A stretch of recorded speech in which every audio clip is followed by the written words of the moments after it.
Okay, good afternoon.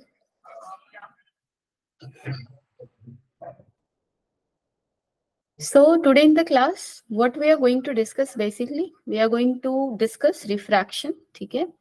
So that constitute our fourth class of ray optics. और सोचो हम लोग बस यहाँ तक पहुँचे हैं. Very good afternoon. चलो आगे बढ़ते हैं फटाफट. सो रिफ्रैक्शन में क्या पढ़ने वाले हैं हम लोग? Laws of refraction we will read, जिस तरह से हमने पढ़ा था लॉज ऑफ रिफ्लेक्शन. उसके बाद पढ़ेंगे रिफ्रैक्टिव इंडेक्स क्या होता है, उसको कैसे कैसे निकाल सकते हैं, that we will also see. Lateral shift का फॉर्मूला देखेंगे जो कि हमने 10th क्लास में भी पढ़ा है, ठीक है. And then we will read real and apparent depth जो कि मैंने वीकेंड क्लास में डिस्कस किया था, ठीक है. और ये दोनों topic we will read in the next class, ठीक है. So in this class we have to cover this 4 things. So let's get started. I'm not going to revise through reflection क्योंकि previous class में जो खत्म हुआ उसका इस class से कोई लिंक नहीं है. That was reflection and today we are going to discuss refraction. सबसे पहले बेसिक देखते हैं. बेसिक क्या है, ठीक है. सपोज कर लो मेरे पास एक सरफेस है जो कि तुम्हारे स्क्रीन पे दिख रहा है, ठीक है. और ये जो सरफेस है वो दो मीडिया को सेपरेट कर रहा है, ठीक है. अब आप देखो यहाँ पे फर्स्ट मीडिया में क्या हुआ, रे ऑफ लाइट आया, सरफेस पे इंसिडेंट हुआ. अब ये क्या होगा, अगर यहाँ पे मीडिया दोनों का सेम होता, सपोज कर लो दो, यहाँ पे जो बाउंड्री है, ये जो बाउंड्री है वो नहीं है, यानी कि ये दोनों सेम मीडिया है, तो मेरा रे ऑफ लाइट कैसे जाएगा, जैसे आ रहा था वैसे चलता जाएगा. सिंपल है, ऐसे चलता जाएगा. It won't show any activity, ठीक है. लेकिन because of the presence of different media क्या होगा, यहाँ पे जो लाइट है वो सीधा ना जाकर थोड़ा बेंड करेगा, ठीक है. और वो रेड डैश्ड लाइन के टुवर्ड्स बेंड कर सकता है या उससे अवे बेंड कर सकता है, ये हम बाद में पढ़ेंगे, ठीक है. यानी कि सबसे पहले हम इफेक्ट देखते हैं कि इफेक्ट क्या होगा. अगर लाइट फॉल कर रहा है एक मीडिया से दूसरे मीडिया में, तो मेरा जो लाइट है वो बेंड करेगा, और इसी प्रोसेस को हम क्या बुलाते हैं, इसी प्रोसेस को हम बुलाते हैं रिफ्रैक्शन, ठीक है. Done. So this process is called refraction. अब आप देखो रिफ्रैक्शन का कॉज क्या है, क्यों ये हो रहा है, मीडिया चेंज होने से लाइट बेंड क्यों हो रहा है. क्योंकि तुम ऐसे इमेजिन करो कि तुम मार्केट में जा रहे हो, पहले काफी खाली मार्केट था, अचानक बहुत भीड़ है, तो तुम्हारी स्पीड में चेंजेस आएंगे ना. पहले तुम फास्ट जा रहे होगे और जब भीड़ होगी तो तुम्हारी स्पीड नेचुरली स्लो हो जाएगी. Same thing is happening here. पहले मीडिया कुछ और था, यहाँ पे भीड़ कुछ और थी, और यहाँ पे भीड़ कुछ और है. सो डेफिनेटली लाइट के मोशन में एक्टिविटी होगा. सो कॉज क्या है, रीजन क्या है, reason is speed of light is different in different media. हर मीडिया में लाइट की स्पीड क्या होगी, डिफरेंट होगी, और ये काफी नेचुरल है, डिफरेंट होगी ही होगी. क्योंकि जहां भीड़ बढ़ेगा स्पीड घटेगा, जहां भीड़ घटेगा वहां पे स्पीड क्या होगा, बढ़ जाएगा. सो रिफ्रैक्शन क्यों हो रहा है, क्योंकि speed of light is different in different media. Simple. अब देखो यहाँ पे नॉर्मल बनाया हमने, अब हम लोग एंगल्स डिफाइन करेंगे, जैसे रिफ्लेक्शन में डिफाइन किया था. इसको क्या बुलाएंगे, इंसिडेंट एंगल. नॉर्मल से जो इंसिडेंट रे जो नॉर्मल से एंगल बनाएगा that is incident angle. And normal से जो रिफ्रैक्टेड रे एंगल बनाएगा, रिफ्रैक्टेड रे कौन सा है, वो है तुम्हारा ये येलो वाली, ये वाली लाइन है ना.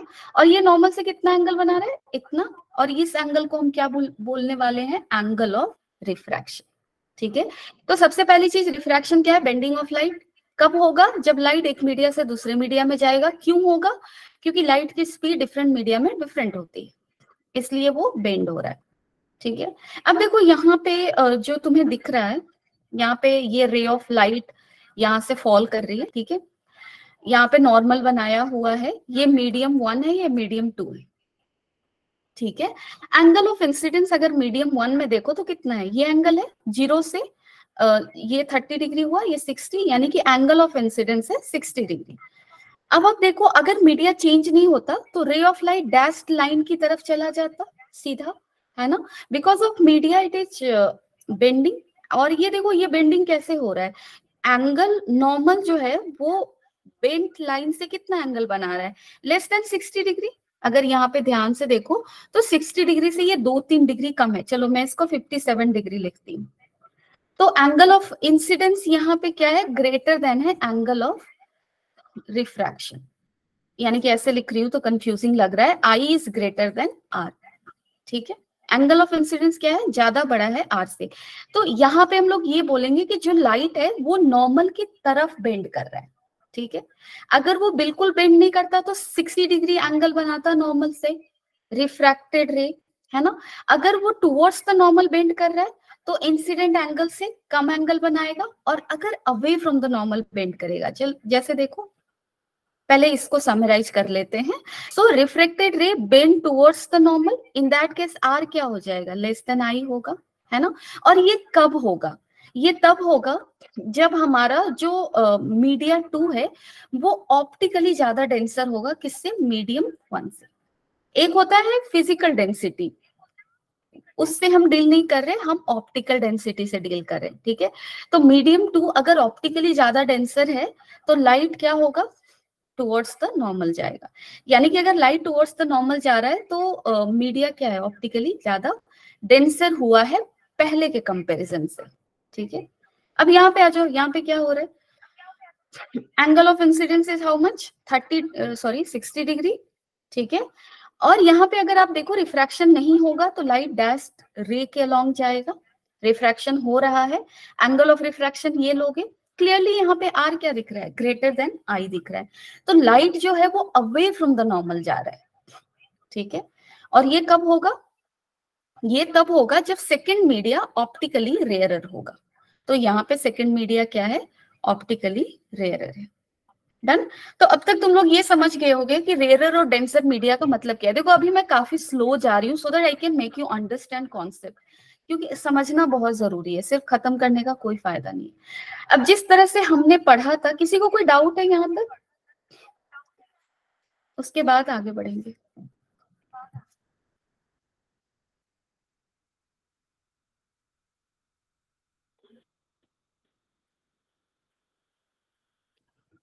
एनीवन? ओके, सो जिस तरह से हमने लॉज ऑफ रिफ्लेक्शन पढ़े हैं, ठीक है, हमने लॉज ऑफ रिफ्लेक्शन पढ़े थे, उसी तरह से हम लोग क्या पढ़ेंगे, लॉज ऑफ रिफ्रैक्शन। तो यहाँ पे देखो हमने एक रे लिया है जो कि एक बाउंड्री पे फॉल कर रहा है, ये बाउंड्री दो मीडिया को सेपरेट कर रहा है, मीडियम 1 मीडियम 2, ठीक है।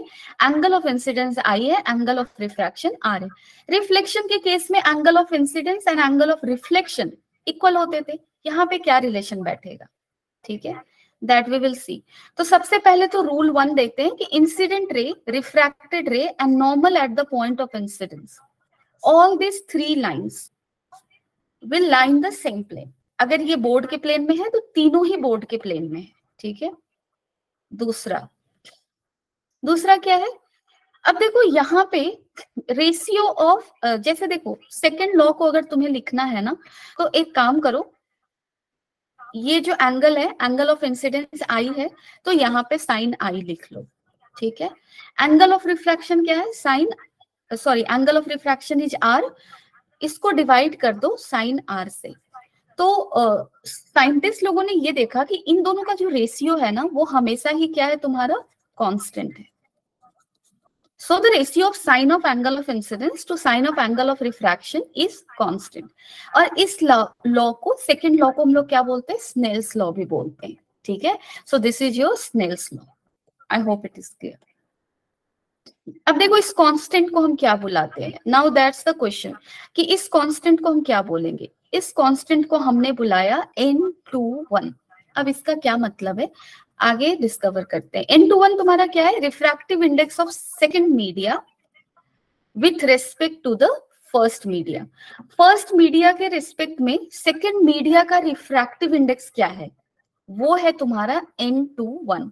We will read it more, ठीक है, रिफ्रैक्टिव इंडेक्स को हम और पढ़ेंगे, बट फिलहाल के लिए ये कांस्टेंट को समझ लो कि जब मेरा लाइट 1 मीडिया से दूसरे मीडिया में जा रहा है, ठीक है, this is medium 1, this is medium 2, so sine of angle of incidence divided by sine of angle of refraction is equal to refractive index of second media with respect to 1, that is your N21। चलो इसको और भी पढ़ेंगे, ठीक है। तो अब पढ़ेंगे हम लोग रिफ्रैक्टिव इंडेक्स, वो क्या है। डन, दो लॉ हमने रिफ्रैक्शन का पढ़ लिया। पहला लॉ हमें क्या बताया, पहला लॉ हमें ये बताया कि ये जो इंसिडेंट रे है नॉर्मल है, रिफ्रैक्टेड रे है, सब एक प्लेन में होगा। दूसरा लॉ ये बताया, that is Snell's law, sin of I by sin of R is a constant and that constant is refractive index of second media with respect to 1. So now we are going to read refractive index, ठीक है। देखो definition लिखने पे तुम लोग focus मत करना, समझने पे फोकस करो। डेफिनेशन तुम्हें हर जगह मिल जाएगा, ठीक है। So understanding is important. अब यहाँ पे देखो रिफ्रैक्टिव इंडेक्स होता क्या है। सपोज कर लो मैंने मेरे पास वाटर है, ठीक है, यहाँ पे वाटर है और मुझे पता करना है कि वाटर का रिफ्रैक्टिव इंडेक्स क्या होगा। लाइट जो है वो बाहर वैक्यूम है, ठीक है। सो वैक्यूम से लाइट ट्रेवल करके आ रहा है किसमें, वाटर में, लाइट बेंड करेगा। डन, ये ऑप्टिकली ज्यादा डेंसर है, light towards the normal bend करेगा। डन, बट फिलहाल मुझे निकालना है इसका रिफ्रैक्टिव इंडेक्स, तो मैं कैसे निकालूंगी, refractive index of water with respect to vacuum, with respect to vacuum.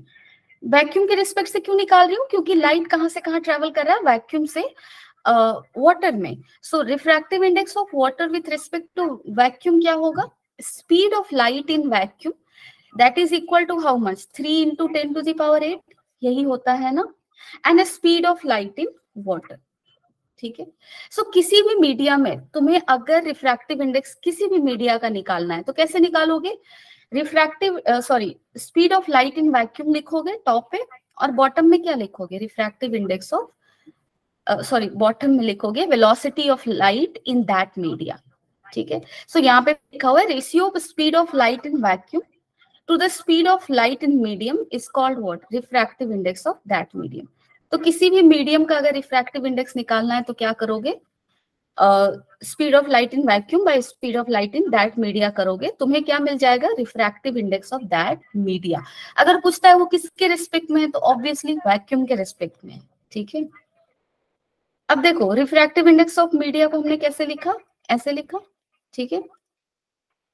Speed of light in vacuum ये एज्यूम करते हैं, speed of light in glass जो कि ऐसा लेते हैं हम लोग, ठीक है, 2 into 10 to the power 8। तो अगर मुझे रिफ्रैक्टिव इंडेक्स ऑफ ग्लास निकालना है तो क्या करेंगे, कितना आएगा बताओ जल्दी से सभी लोग, कितना आएगा refractive index of glass, fast बताओ।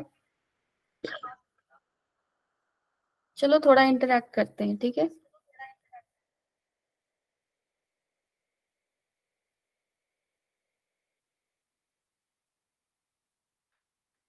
जिन लोगों के लिए आंसर करना पॉसिबल है please do answer.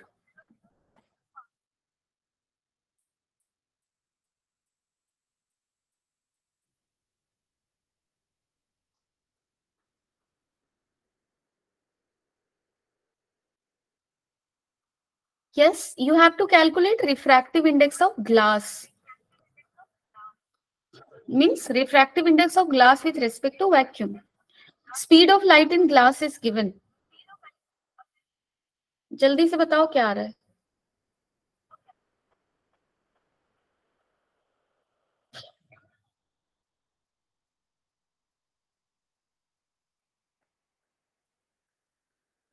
Krishna, some Jainvis are here.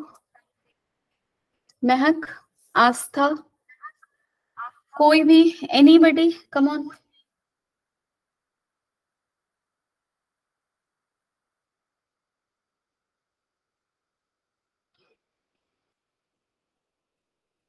क्या होगा रिफ्रैक्टिव इंडेक्स ऑफ ग्लास,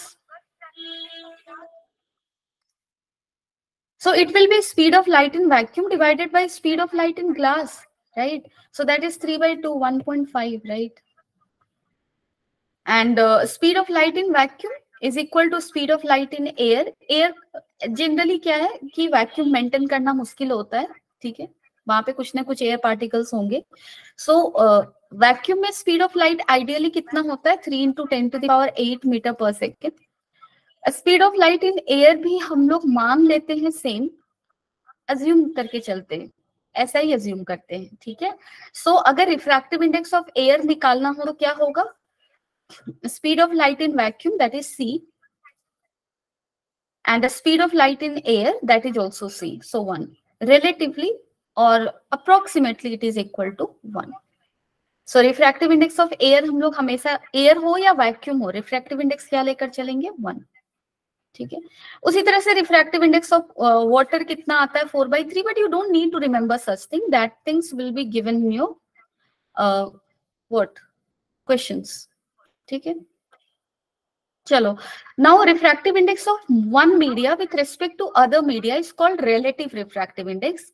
ये पढ़ना इसलिए जरूरी है क्योंकि अगर सपोज करो तुमसे पूछा कि निकालो refractive index of water with respect to glass, तो कैसे निकालेंगे. ठीक है, डन.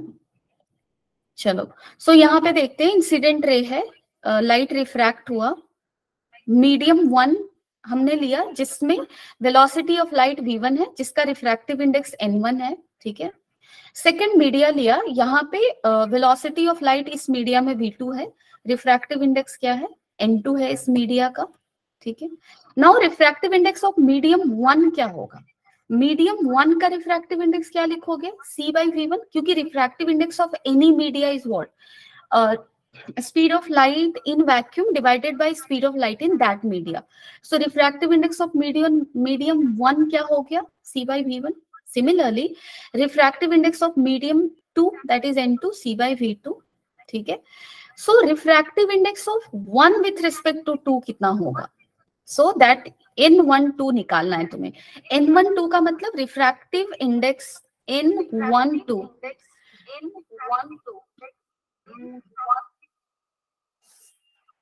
sorry. So n12 को आप कैसे रीड करोगे, refractive index that is n of medium 1 with respect to 2. Just give me 1 second.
Okay,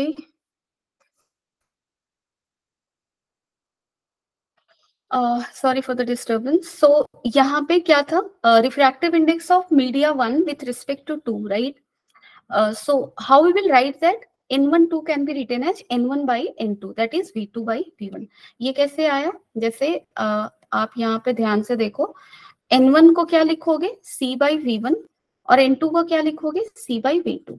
So definitely this is v2 by v1. So refractive index of one media 1 relative to media 2 will be how much, n1 by n2, and that is equal to v2 by v1. ठीक है, अब यहाँ पे देखो relative refractive index of medium 2 with respect to 1 क्या होगा, उसको लिखेंगे कैसे n21. So that will be n2 by n1 and that is equal to, n2 को आप पुट करो, सो दैट इज c/v2 है ना, divided by c/v1. So this will be equal to how much, v1 by v2. ठीक है, this is equal to what, v1 by v2. Okay, चलो, किसी को डाउट है तो please let me know. Okay, जैसे यहाँ पे देखो refractive index of glass with respect to water कैसे निकाल सकते हैं? Refractive index of glass divided by refractive index of water. Refractive index of glass 3/2 होता है जनरली, वाटर का 4/3 लेते हैं, सो रिलेटिव वैल्यू ये आएगा। these are some examples, ठीक है। उसी तरह से water with respect to glass निकाल सकते हैं। So refractive index of water with respect to glass को कैसे लिखोगे? Refractive index of water divided by refractive index of glass, putting the value we will get the answer. So एक चीज तुम लोग नोटिस करो यहाँ पे, refractive index of glass with respect to water जो है वो 1 है refractive index of water with respect to glass, है ना। This is inversely related and that is why it is written here like this. Okay, so I hope अब तक ये समझ में आ गया होगा कि रिफ्रैक्टिव इंडेक्स निकालना कैसे है किसी भी मीडिया का, एक मीडिया का दूसरे मीडिया के रिस्पेक्ट में कैसे निकालना है। डन। नाउ अगर तुम्हारा N21 refractive index of 2 that is N2/N1, if it is greater than 1 then definitely media 2 is denser than media 1, है ना। सिमिलरली N21 लेस देन 1 है, then medium 2 is rare than medium 1, right. So these are just simple things. अब चलो, अब now we will see what are the factors upon which refractive index depends. तो सबसे पहले refractive index किस चीज पे डिपेंड करेगा? Nature of media. मीडिया कैसा है? ऑप्टिकली रेयर है, ऑप्टिकली डेंसर है, कितना डेंसर है। So it will depend on nature of media. Water का डिफरेंट होगा, ग्लास का डिफरेंट होगा, डायमंड का डिफरेंट होगा। So different media means different refractive index. So refractive index depends on nature of media. दूसरा किस चीज पे डिपेंड करता है? वेवलेंथ ऑफ लाइट पे भी डिपेंड करता है। ये बहुत इंपॉर्टेंट है। जैसे सपोज कर लो कि ये मीडिया है, मीडियम 1 है, ठीक है, और ये एयर है, ये तुम्हारा सपोज कर लो वाटर है। यहाँ पे 2 कलर की लाइट आ रही है, एक मेरा रेड लाइट है सपोज, और एक हमारा कौन से कलर की लाइट है? दूसरा लाइट ले लो, येलो कलर की लाइट है। सो रेड और येलो कलर की लाइट दोनों ही कलर्स के लिए वेवलेंथ अलग अलग होगा, है ना। इसका वेवलेंथ कुछ और होगा और इसका वेवलेंथ क्या होगा? कुछ और होगा। अगर वेवलेंथ अलग अलग है, ये दोनों ही लाइट रिफ्रैक्शन के बाद बेंड करेगा, है ना, they will bend. Done. So water में रेड लाइट का रिफ्रैक्टिव इंडेक्स क्या होगा? क्या येलो लाइट जैसा ही होगा? नहीं, रिफ्रैक्टिव इंडेक्स वेवलेंथ पे भी डिपेंड करेगा। Done. So refractive index of water for red light will be different and for yellow light will be different. क्यों? क्योंकि रिफ्रैक्टिव इंडेक्स वेवलेंथ पे डिपेंड करता है और रेड और येलो लाइट का वेवलेंथ क्या होता है? अलग अलग होता है। अब आप देखो वेवलेंथ पे डिपेंड कैसे करता है। So refractive index is inversely proportional to wavelength का स्क्वायर, ठीक है। सो यहाँ पे देखो, अगर हम लोग वायलेट लाइट का एग्जाम्पल लेते हैं, सो वायलेट लाइट का वेवलेंथ क्या होता है? रेड लाइट का वेवलेंथ सबसे मैक्सिमम होता है विजिबल स्पेक्ट्रम में, राइट। सो वायलेट का वेवलेंथ क्या होता है? रेड लाइट से छोटा होता है। So refractive index of violet light in certain media will be greater than that of refractive index of red light. क्यों? क्योंकि lambda of V is less than lambda of red and we know that refractive index is inversely proportional to wavelength का square. So since it is inversely proportional, अगर wavelength का relation less वाला है तो refractive index का relation क्या हो जाएगा? greater वाला हो जाएगा, ठीक है। सो अब आप यहाँ पे देखो और किन चीजों पे डिपेंड करता है, ये तो समझ गए होंगे। और इसका बहुत ज्यादा एप्लीकेशन आएगा जब हम लोग प्रिज्म को पढ़ेंगे, ठीक है। सो इस चीज को याद रखना कि जो मेरा रिफ्रैक्शन, जो मेरा म्यू है, दैट इज जनरली हम लोग यहाँ एन से डिनोट कर रहे हैं रिफ्रैक्टिव इंडेक्स को, क्वेश्चंस में जनरली म्यू से डिनोटेड होता है, ठीक है। सो रिफ्रैक्टिव इंडेक्स जो है वो किस पे डिपेंड करता है? वेवलेंथ पे भी करता है, टेम्परेचर पे भी करता है, ठीक है। हाउ?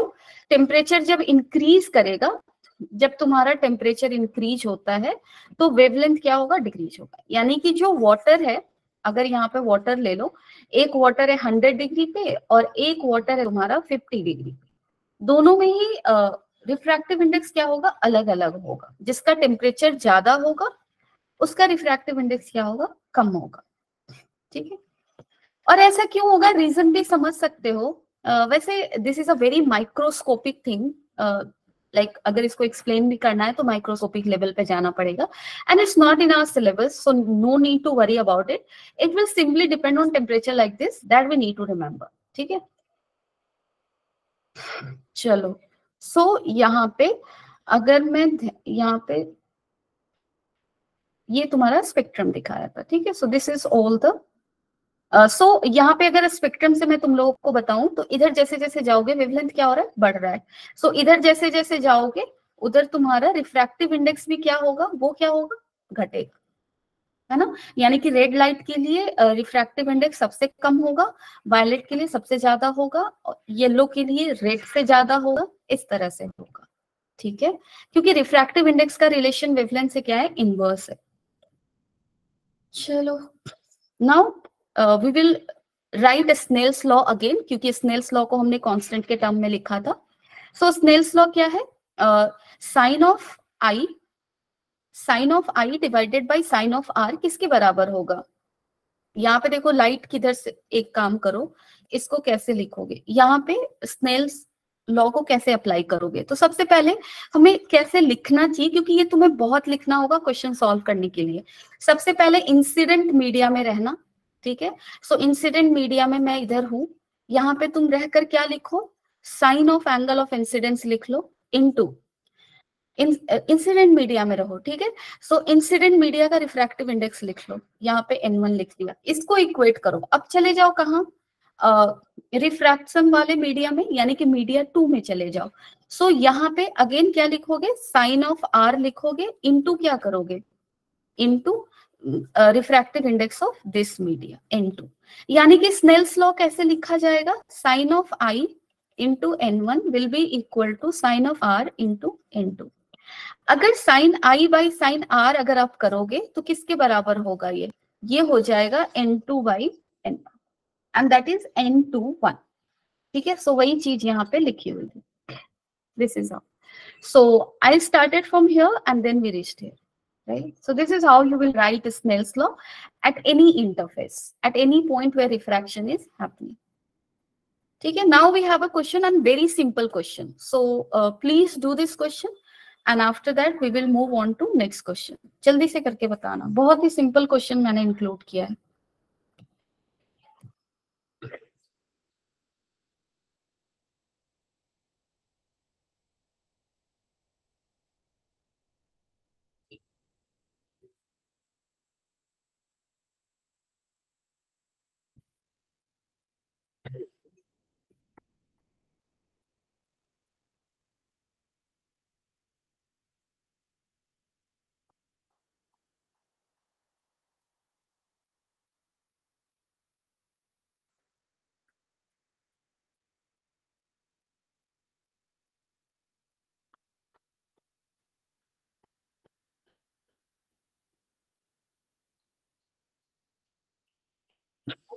आंसर बताओ क्या आ रहा है जल्दी से।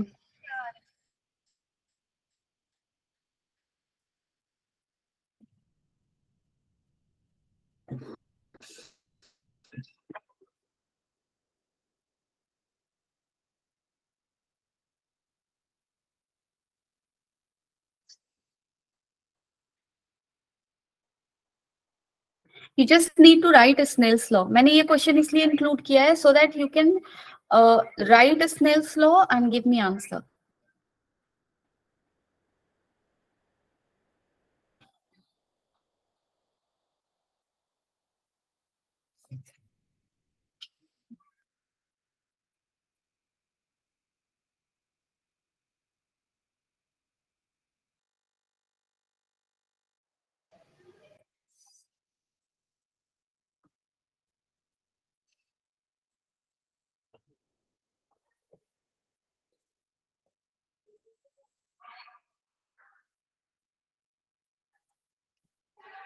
Anyone who got the answer?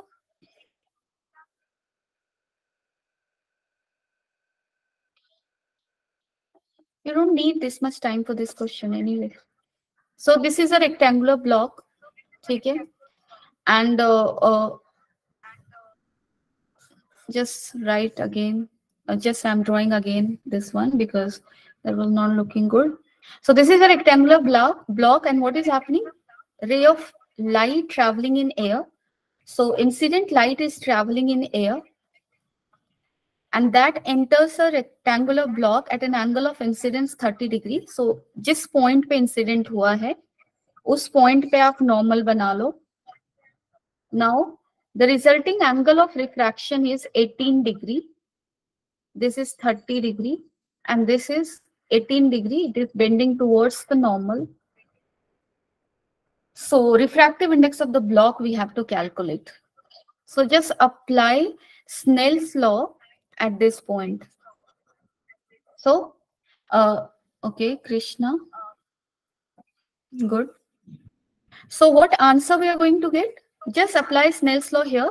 इसको N1 मान लो, इसको N2 मान लो. So N1 sin I will be equal to N2 sin R. This is how we write a Snell's law, right? Incident media को पहले देखो, उस मीडिया का refractive index into sine i, फिर रिफ्रैक्शन वाले मीडिया में जाओ, उस मीडियम का refractive index into sine r. So N1 that is air, air का रिफ्रैक्टिव इंडेक्स 1 लेकर चलना है हमें, जब तक कि कुछ दिया हुआ ना हो. साइन यहाँ पे कुछ नहीं दिया है एयर के लिए, 1 लेकर चलेंगे, ठीक है. साइन 30 लिखो यहाँ पे. N2 is equal to how much? That we have to calculate, and here we will write sine 18 degree. ठीक है. Sine 30 is how much? Half into sine 18.31. So N2 is equal to how much? 1 by 2 into 0.31. So this will give us what? This is almost equal to 1 by 0.6. So 10 by 6. If you are going to solve it, 0.155 something. Okay, so that will be your answer. I hope you all must have got it. Now refraction at plane surface ये अभी deal कर रहे हैं हम लोग. यहाँ पे we will see one more thing, interesting thing. जैसे यहाँ पे देखो क्या हुआ. इस लाइट को ध्यान से फोकस करो. कैसे कैसे लाइट ट्रेवल किया है. यहाँ पे एयर था, यहाँ भी एयर है, और यहाँ पे बीच में क्या था? ग्लास था. सो रिफ्रैक्शन 2 पॉइंट पे हुआ होगा. यहाँ पे रिफ्रैक्शन हुआ और यहाँ पे रिफ्रैक्शन हुआ. रिफ्रैक्शन कब होता है? जब मीडिया चेंज होता है. सो जब लाइट यहाँ पे आया तो मीडिया चेंज हुआ, एयर से हो गया ग्लास. जब लाइट यहाँ आया, यहाँ से जैसे ही वो बाहर निकलने की कोशिश करेगा, मीडिया चेंज हो रहा है ग्लास से air. So media is changing, और जब भी मीडिया चेंज होगा रिफ्रैक्शन होगा. सो रिफ्रैक्शन इज हैपनिंग. सो पहले यहाँ पे रिफ्रैक्शन हुआ, उसके बाद यहाँ हुआ, ये रे ऑफ लाइट ऐसे गया. अब देखो ध्यान से डायग्राम देखते हैं. अगर यहाँ पे बीच में ग्लास नहीं होता, ठीक है, तो रे ऑफ लाइट जो इंसिडेंट रे ऑफ लाइट है वो सीधा चला जाता विदाउट एनी रिफ्रैक्शन. सो वो ऐसे जाता, समझ रहे हो, डॉटेड लाइन के along. And because of refraction, because of glass slab being kept in the space, क्या हुआ? लाइट ऐसे निकलकर बाहर आया, यानी कि लाइट का पैरेलल शिफ्टिंग हुआ. एक चीज यहाँ पे ध्यान से देखो, ये इंसिडेंट लाइट है और ये है तुम्हारा इमर्जेंट रे. जो इमर्जेंट रे और इंसिडेंट रे दोनों सेम मीडिया में है, ठीक है. सो ध्यान से अगर देखोगे तो इंसिडेंट रे से पैरेलल है तुम्हारा कौन? इमर्जेंट रे, है ना. ये तुमने 10th में भी पढ़ा होगा. So these two things are parallel. Done. उससे पहले चलो डायग्राम बना लेते हैं. सो हमारा डायग्राम कैसा दिख रहा है? कुछ ऐसा दिख रहा है. पहले देखो यहाँ पे रिफ्रैक्शन हुआ, लाइट रेयर से डेंसर में गया टुवर्ड्स द नॉर्मल. यहाँ पे लाइट क्या हो रहा है? डेंसर से रेयर में जा रहा है away from the normal. This is called angle of incident, this is angle of refraction, and this is incident angle on the second interface, and this is angle of emergence. Angle of emergence ये क्यों हुआ? क्योंकि जिस media में incident light था उसी media में ये सेकेंड टाइम रिफ्रैक्ट हो रहा है. Then this will be called emergent ray. ठीक है, this is your emergent ray. So emergent ray is parallel to incident ray. Very first thing, ये हम प्रूव भी कर सकते हैं. कैसे प्रूव कर सकते हैं? जैसे देखो, अगर तुम फर्स्ट सरफेस पे स्नेल्स लॉ को लगाओगे तो क्या लिखोगे? N1 sin I is equal to क्या लिखोगे? N2 sin R. और अगर सेकंड सरफेस पे लगाओगे, इस इंटरफेस पे लगाओगे, तो क्या लिखोगे? तुम लिखोगे n2 sin r is equal to n1 sin e। ठीक है, सो n2 sin r is equal to how much? This is also equal to n1 sin e, n1 sin e। ठीक है, सो अगर आप ध्यान से यहाँ पे देख पा रहे हो तो n1 will get cancelled and sin i seems like equal to sin e, so they are equal. Done. So with normal it is making same angle, it means कि it has got laterally shifted but it's parallel to incident ray, because both are making same angle with a normal, so they must be parallel. ठीक है, so parallel light can be laterally shifted ना, ऐसे हो सकते हैं ना. So this is this, I is equal to E, so they are parallel. Incident ray is parallel to emergent ray. और ये जो lateral shifting हुआ है, इसका वैल्यू अगर तुम्हें पता करना है, अगर क्वेश्चन में आता है तो ये फॉर्मूला याद रखना. ठीक है, this T is what? This T is the thickness of this block, and I, you know, angle of incidence. R is angle of refraction. R is angle of refraction. Done. So this is the formula. This you have to remember. T into sin I minus R by cos R.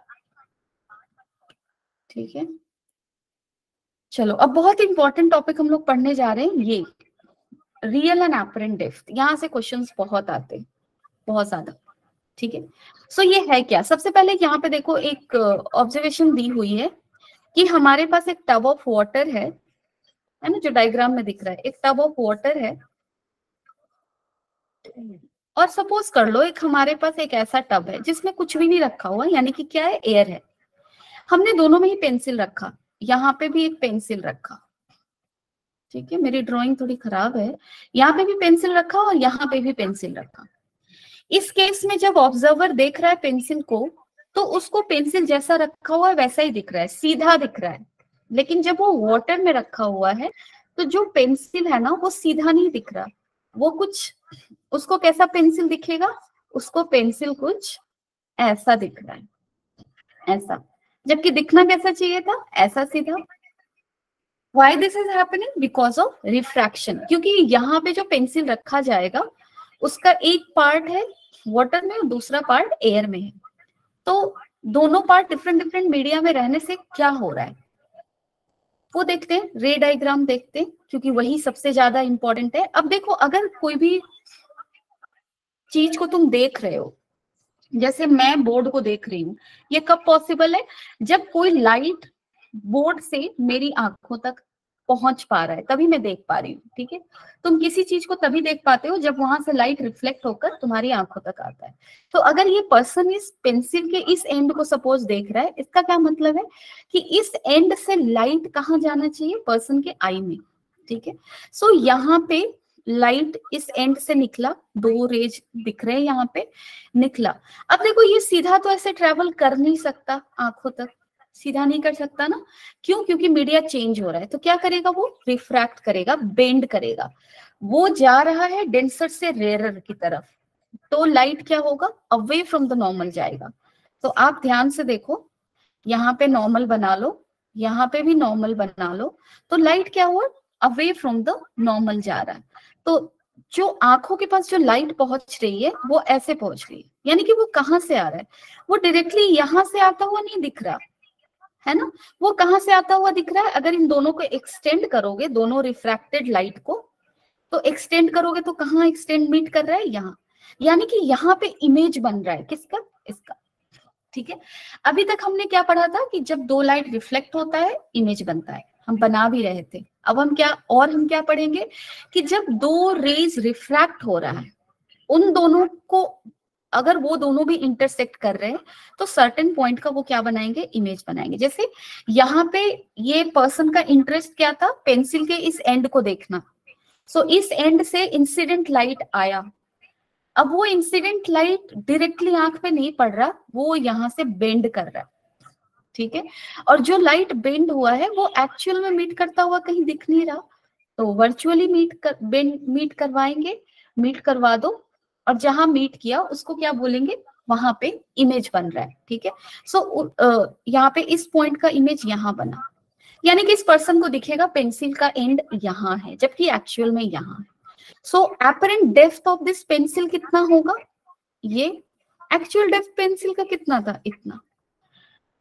क्यों difference आ रहा है, because media is changing, right. So we will read real and apparent depth. यहाँ पे सबसे important है कि तुम्हें रे डायग्राम बनाने भी आना चाहिए, not only formula is enough, ray optics में ray diagram is very much important, ठीक है। And that is why I am explaining this much, ठीक है। तो तुम लोग याद भी रखना इस चीज को। अब देखो, I am not going to derive it. यहाँ पे देखो एक केस और लिया हुआ है, फिश है, ठीक है। अब इस फिश को तुम यहाँ पे हो, तुम यहाँ हो, ठीक है। तुम्हें इस फिश को देखना है, क्या होना चाहिए, लाइट फिश से चलकर तुम्हारी आंखों तक पहुंचनी चाहिए, तभी तुम देख पाओगे ना फिश को। तो चलो एक लाइट चला, अब ये लाइट चला तो लाइट के साथ प्रॉब्लम ये है कि ये चल के ऐसे नहीं जा सकता, क्योंकि मीडिया चेंज हो रहा है। तो लाइट क्या होगा, बेंड। अब लाइट बेंड होता हुआ लाइट कहाँ दिख रहा है, इधर दिख रहा है, इधर से आता हुआ दिख रहा है। तो इस पर्सन को ऑब्वियसली इमेज बनाने के लिए we will take 2 rays, but just for understanding I have taken here 1 ray।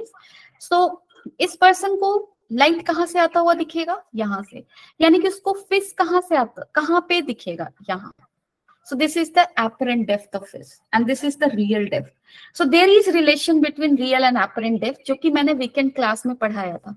So formula लिखने बस आना चाहिए, real depth, ठीक है, और रे डायग्राम बनाने आना चाहिए, real depth by apparent depth। उसके बाद क्या लिखोगे, तुम्हें देखना ये है कि लाइट किधर से किधर ट्रैवल कर रही है, बस तुम्हें ये देखना है। तुम्हें मैंने वीकेंड क्लास में बताया था कि आइडेंटिफाई की ऑब्जेक्ट कौन है, ऑब्जर्वर कौन है। तो यहाँ पे तुम ध्यान से देखो, ऑब्जर्वर ये है और ये तुम्हारा क्या है, ऑब्जेक्ट है।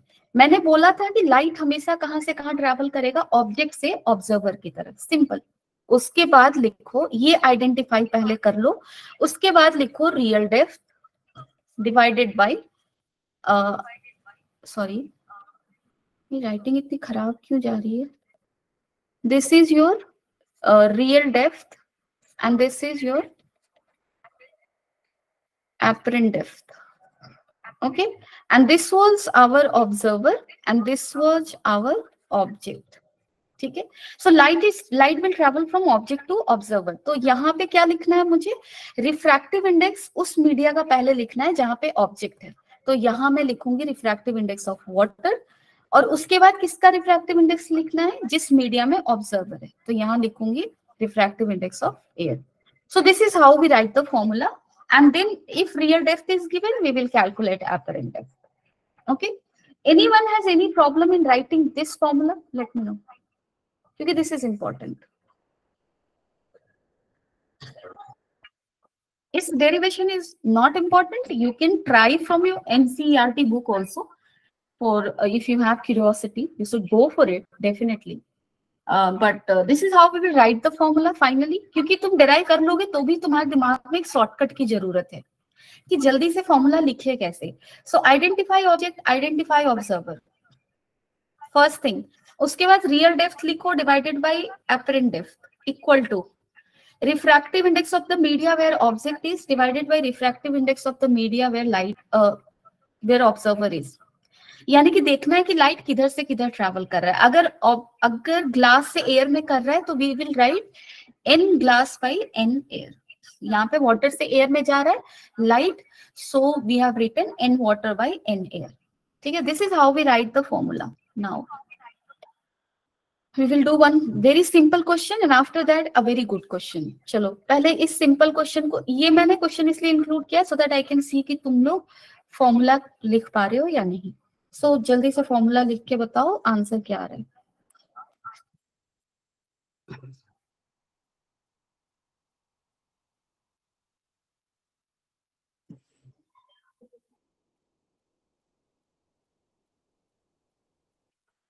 यहाँ पे देखो क्वेश्चन में लिखा हुआ है नियरली नॉर्मली, अलॉन्ग नॉर्मल देख रहे हैं हम लोग ऑब्जेक्ट को।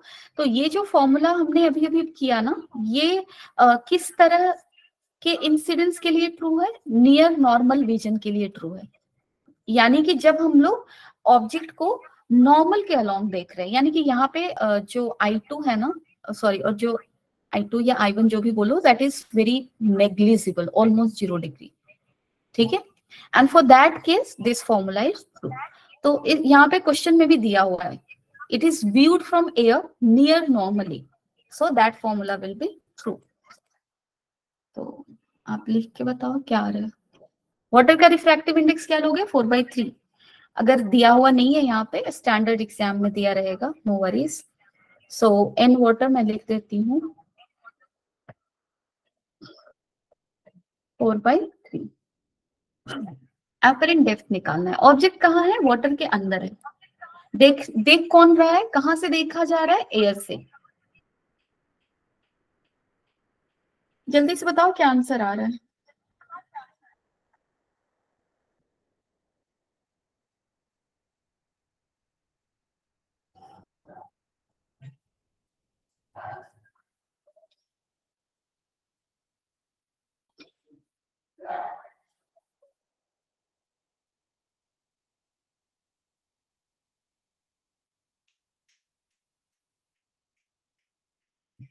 सो we are not having time also, जल्दी से बताओ आंसर क्या है।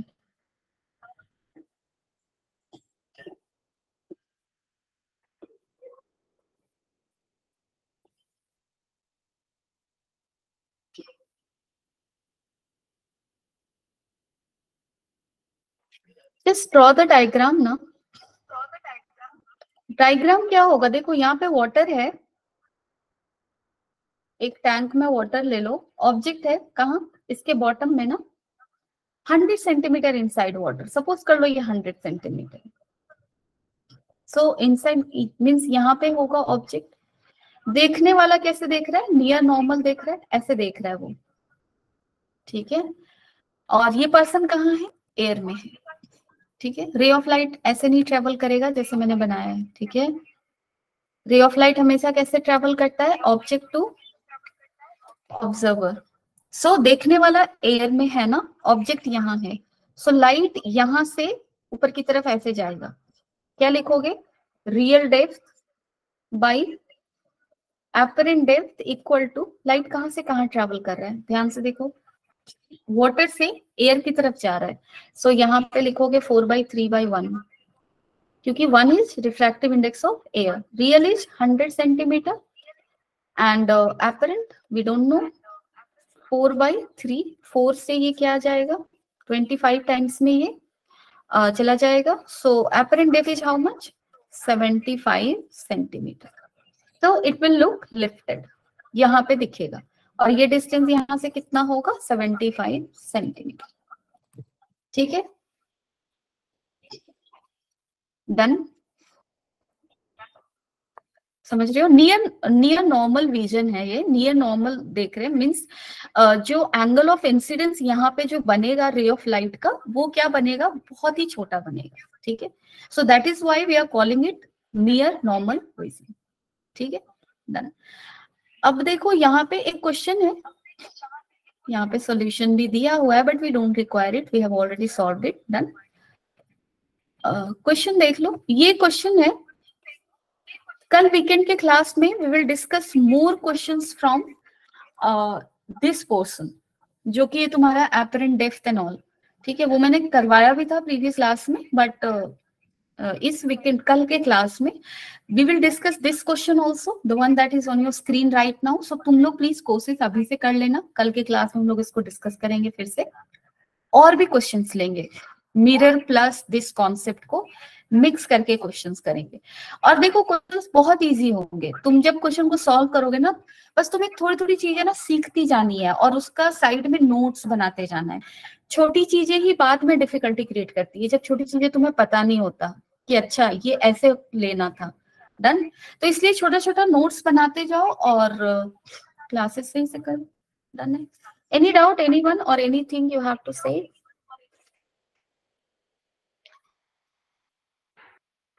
Any suggestion, anything, any help?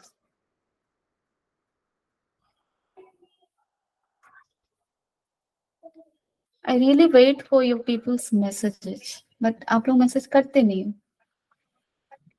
है ना। आई डोंट नो कितने मसरूफ हो, एक्सेस नहीं कर पाते हो, बहुत सारा प्रॉब्लम है ना।